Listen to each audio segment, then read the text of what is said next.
معاملات ختم کر دیے ہیں، اب یہ دوبارہ سے کبھی نہیں اٹھیں گے، لیکن قبلہ امیر المجاہدین رحمت اللہ تعالی علیہ آپ کے اخلاص کے طفیل آج جب ہم 14 اگست کی رات کو یہاں پر جمع ہے تو یقیناً جو لوگ ہمیں کل عدم کرنا چاہ رہے تھے آج وہ خود اپنی بقا کی بھی جنگ لڑ رہے ہیں، اور جو ہمیں یہاں سے اور پاکستان سے ختم کرنا چاہتے تھے آج وہ لاہور بھاگ چکے ہیں، لبیک والے اسلام آباد میں موجود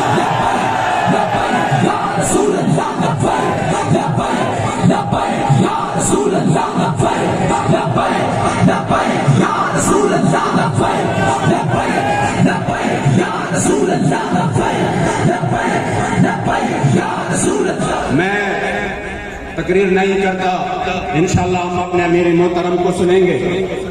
صرف ایک بات کرتا ہوں، جب یہاں پر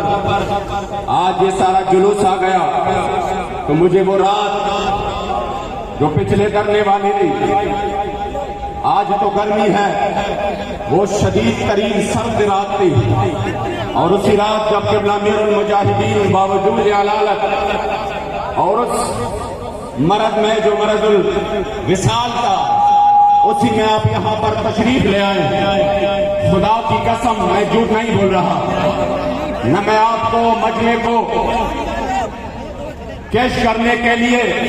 جھوٹ کا سہارا لیتا ہوں، اسی وقت جب آپ تشریف لے آئے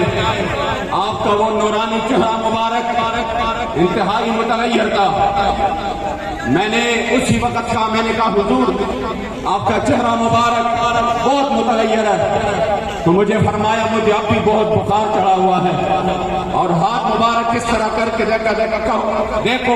مجھے اب بھی بہت بخار ہے، طبیعت انتہائی خراب ہے، تو میں نے کہا حضور پھر آپ کیوں تشریف لے آئے؟ آپ کے بچے یہاں پر موجود تھے،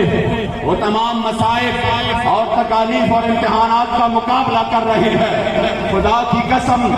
تمام کارکن یہ سن لیں، اگر آج کسی کو گرمی لگ رہی ہے وہ بھی سن لے، کوئی تنگ ہو رہا ہے، کسی نے زیادہ سفر کیا وہ قبلہ امیر المجاہدین کا جواب سنے، جس بیماری میں آپ دنیا سے تشریف لے گئے اسی بیماری میں آپ نے ہنس کے کہا کیا بات کرتے ہو امین صاحب، یہ جان تو ہے ہی رسول اللہ کے لیے،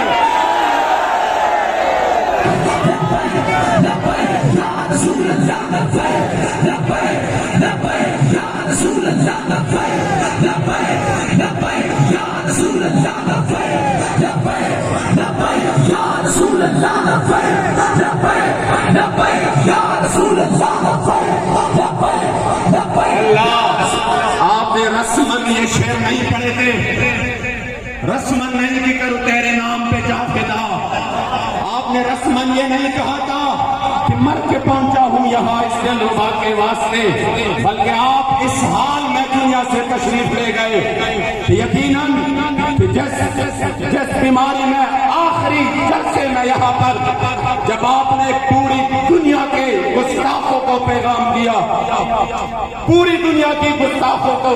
فرانس اور بشمول اس کی یاروں کو، کہ مسلمان سب کچھ برداشت کر سکتے ہیں، اپنے کریم آقا کے عزت و ناموس پر کوئی حرف آئے برداشت نہیں کر سکتا، اس حال میں آپ دنیا سے تشریف لے گئے، یقیناً اس شعر کا مصداق بن گئے کہ جب روح میرا پیراغل خاکی سے نکلے تو روز سے آواز آئے وہ میرا فقیر آئے، یا رسول اللہ لبیک لبیک یا رسول اللہ لبیک لبیک یا رسول اللہ لبیک۔ آج اس مبارک رات کو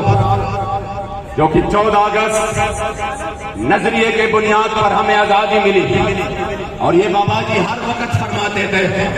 کہ یہ نہیں تھا کہ ادھر اسپتال نہیں تھے، مساجد نہیں تھے، مدارس نہیں تھے،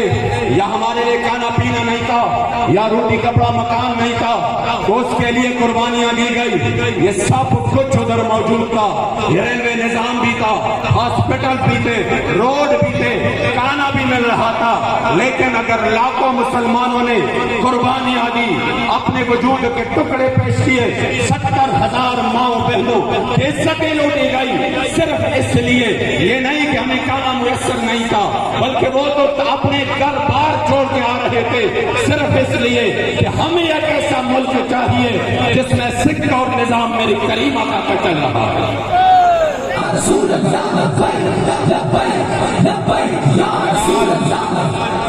74 سال گزرنے کے باوجود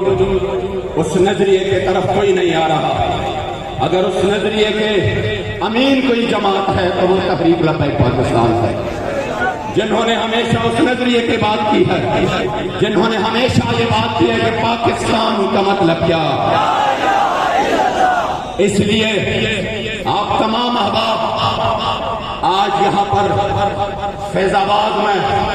شہدائے فیض آباد کی روحوں کے ساتھ، جنہوں نے اس مشن کے لیے اپنا خون پیش کیا اور اپنے خون سے اس عظیم مشن کو تازگی بخشی، آج ہم انہیں شہدائے فیض آباد کی ارواح کو بھی سلام پیش کرتے ہیں،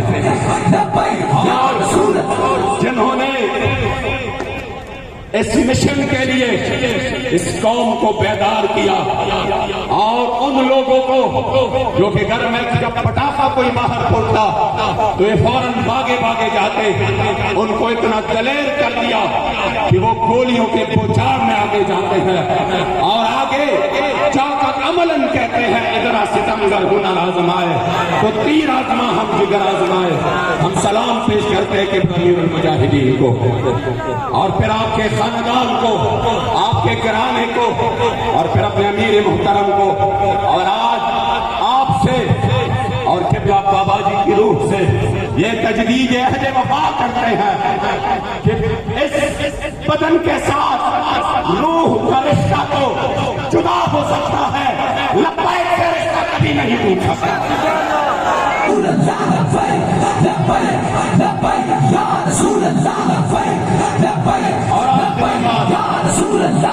آج پھر سے ہم اس عظیم ہستی جنہوں نے نہ اپنے آپ کو دیکھا، نہ اپنے خاندان کو دیکھا، نہ اپنے بچوں کو دیکھا، بخدا میں گواہ ہوں اس بات کا کہ جب کئی ہزار فورس کے گوچار میں کہ وہ شیلنگ کر رہے تھے، بخدا میں گواہ ہوں، اللہ کی قسم میں گواہ ہوں کہ بابا جی نے پیچھے اپنے بیٹے کی طرف نہیں دیکھا ہے کہ میرا بیٹا انس کہاں ہے، میرا بیٹا حفظات کہاں ہے، واللہ نہیں پوچھا، کبھی نہیں پوچھا کہ ان کا کیا حال ہے، زندہ ہے، شہید ہو چکے ہیں یا گرفتار ہو چکے ہیں، بخدا نہیں پوچھا۔ آپ اگر پوچھتے بھی تو اپنے کارکنان سے پوچھتے۔ اس لیے آج ہم پھر سے اس بات کی تجدید کرتے ہیں کہ میں اور کسی کا نہیں ہونا، میں اور کسی کا نہیں ہونا، میں نے تیرا ہو بچا بابا، میں اور کسی کا نہیں ہونا۔ کوئی بھی آئے، کیسی بھی آئے اور کس لباس میں آئے، واللہ آج ہم سب یہ کہتے ہیں میں اور کسی کا نہیں ہونا، میں نے تیرا ہون بچا بابا، میں پنج تیرے پنجرے کا، میں نے ہاتھی جو جگہ بابا، اور میرا تن من نچنا چاہتا ہے، میں نے لپائے